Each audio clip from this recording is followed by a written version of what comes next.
শহীদ ওসমান হাদি দেশের মানুষের কাছে কতটা ভালোবাসার পাত্র ছিলেন, কতটা ভালোবাসার মানুষ ছিলেন, তার সমাধিস্থলে আসলেই আসলে দেখা যায়।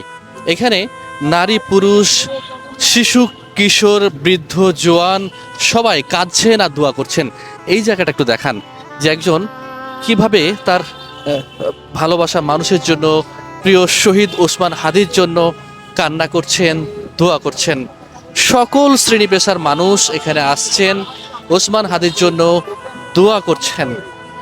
কিশোর বৃদ্ধ যুবক তরুণ তরুণী, এক একজন আলেমের কান্না ওসমান হাদির জন্য। ওসমান হাদি যে কতটা মানুষের ভালোবাসার মানুষ ছিলেন, এই দৃশ্যটাই আসলে বলে দেয়। অনেকে হয়তো তার বাবার জন্য, মায়ের জন্য ঠিক এইভাবে মোনাজাত করে না, যতটা মোনাজাত করছে আমাদের প্রিয় শহীদ হাদির জন্য, ওসমান হাদির জন্য। আমরা একটু যদি কথা বলার চেষ্টা করি যে এইখানে ভাই আপনারা কোত্থেকে এসেছেন? আমরা পটুয়াখালী গলাচিপের পক্ষ থেকে আসছি। কেন আসছেন? ওসমান হাদির কবরের জন্য জিয়ারত করতে আসছি।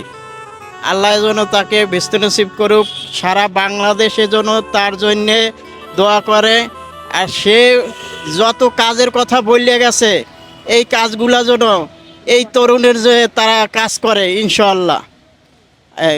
আমরা বিভিন্নের পক্ষ থেকে আসছি, সেজন্য এই কাজগুলা ইনশাআল্লাহ করে।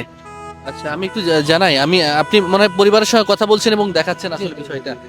এই যে একটা ইতিহাস তৈরি হয়ে গেল, এত মানুষের ভালোবাসা, আপনি কখনো এর আগে সাক্ষী হয়েছেন কিনা আসলে?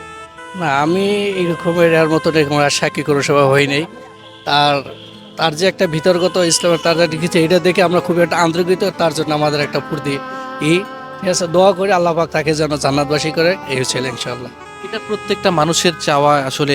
আমি দেখছিলাম মামুনি, তোমার সঙ্গে একটু কথা বলবো। তুমি এখানে এসে দোয়া করছিলা ওসমান হাদির জন্য। ওসমান হাদিকে তুমি কতটা চিনো এবং কিভাবে চিনো বাবা? আমি আমি যখন ছোট থাকছিলাম তখন আমার মা আমাকে বলছে, তখন থেকে আমি চিনি। কেমন লাগতো তোমাকে ওসমান হাদির কার্যক্রম? ভালোই লাগছে। এখন সে নাই, দুনিয়া থেকে সে বিদায় নিয়েছে, তার কবরের পাশে আসছো, এইটার অনুভূতিটা আসলে কেমন তোমার মুখ থেকে শুনতে চাই। এটার অনুভূতি আমার অনেক কষ্ট লাগতেছে যে সে দুনিয়া থেকে চলে গেছে। তুমি আজকে কার সঙ্গে এসেছো? আমি আজকে আমার নানুর সঙ্গে এসেছি। তোমার নানুর সঙ্গে এসেছো। এরকম ভাবে শিশু কিশোর বৃদ্ধ জোয়ান সকল শ্রেণী পেশার মানুষ আসলে আসছেন। একজন আলেম এখানে দোয়া করছেন, কান্না করছেন।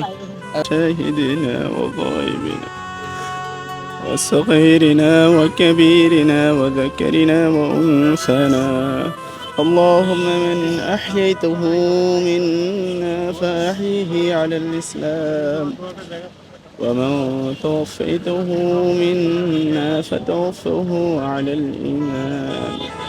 উনি দোয়া করতেছেন। আমরা আরো যারা আছে এখানে তাদের সঙ্গে একটু কথা বলি এবং ওসমান হাদি সম্পর্কে আসলে মানুষ তার নিরাপত্তার, তার কবরের নিরাপত্তার জন্য আসলে এখানে কিন্তু আইন শৃঙ্খলা বাহিনী রয়েছে, তাদেরকে কিন্তু ভিতরে ঢুকতে দিচ্ছে না। এটা নিয়ে অনেকের আসলে আক্ষেপ রয়েছে, সবার জন্য যেহেতু উন্মুক্ত না। আমি একটু জানতে চাইবো যে আপনি কোত্থেকে এসেছেন? আমি আসছি হচ্ছে মানিক অ্যাভিনিউ থেকে। ভিতরে ঢোকার কি সুযোগ হয়েছে?